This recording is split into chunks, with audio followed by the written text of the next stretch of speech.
जय हिंद साथियों, वंदे मातरम। मैं एक बार फिर आप सभी साथियों के बीच एक बड़ा दुखद जो हादसा कल 2 अक्टूबर को हुआ है उसको लेकर के आपके बीच में।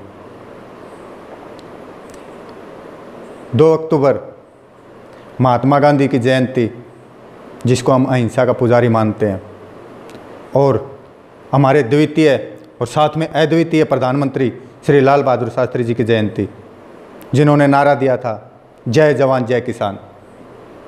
और कल पूरे देश ने पूरे दिन और आज सुबह तक अपनी आंखों से देखा कि क्या जय जवान जय किसान का नारा सार्थक होने दे रही है हमारी सरकारें। सरकार ने जो हालात किसान और जवानों के आज सारे देश के सामने पैदा कर दिए हैं, शायद ही ऐसे हालात कभी अंग्रेज़ सरकार के सामने हमारे गुलामी के टाइम पे इस देश में हुए होंगे। और वोट की राजनीति के चलते सिर्फ और सिर्फ किसान और जवान को मुद्दा बना करके वोटों को बटोरा जाता है, और जब इनकी जायज़ ज़रूरतें और मांगों का वक्त आता है तो आप खुद देख सकते हो मेरे साथियों क्या हाल कर रखा है देश के जवान का और देश के किसान का। कल दिल्ली राजघाट किसान का जत्था चला, किसानों की एक लहर चली कि हम राजघाट पे जाएंगे और लाल बहादुर शास्त्री जी की समाधि स्थल पर अपने पुष्प अर्पित कर उसके बाद अपनी मांगों को सरकार के सामने रखेंगे। लेकिन दिल्ली की बाहरी सीमाओं पर सरकार ने किसानों को न सिर्फ रोका बल्कि उनके ऊपर बर्बरतापूर्ण आंसू गैस के गोले दागे और लाठीचार्ज किया। हालात ये थे कि एक तरफ बुजुर्ग किसान अपने हक के लिए सरकार के सामने आवाज़ उठाने के लिए जा रहा है, और दूसरी तरफ सरकार ने ऐसे हालात पैदा कर दिए कि उन्हीं के बेटे उन्हीं के बच्चे बंदूक और लाठियां लेकर के सरकार के हुक्म से उन्हीं के ऊपर गोलियां और आंसू गैस के गोले दाग रहे हैं। ये कैसा लोकतंत्र है, कैसा न्याय है, कैसा मजाक आज़ादी का।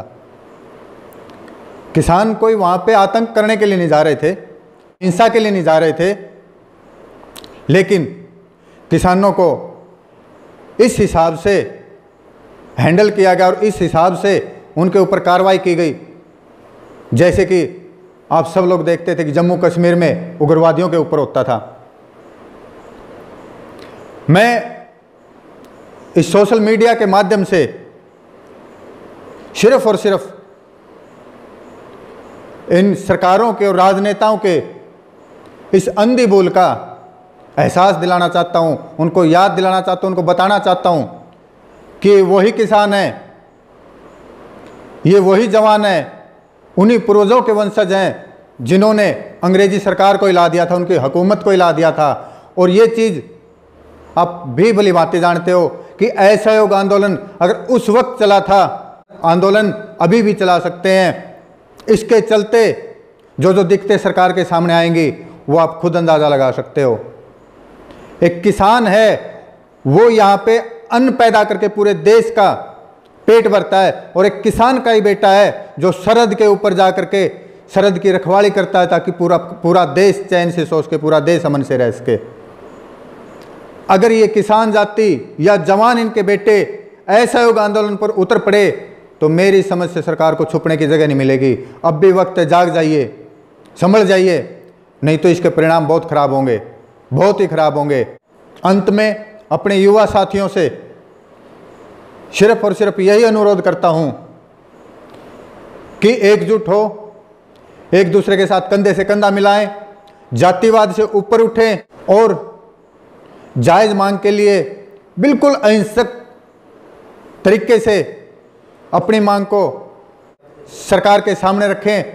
और जब तक हमारी मांगें न मानी जाएं, इसके ऊपर थोड़ा सा भी पीछे हटने की ज़रूरत नहीं है। आप अपनी मांगे रखते रहिए, हम आपके साथ हैं। जय हिंद, वंदे मातरम।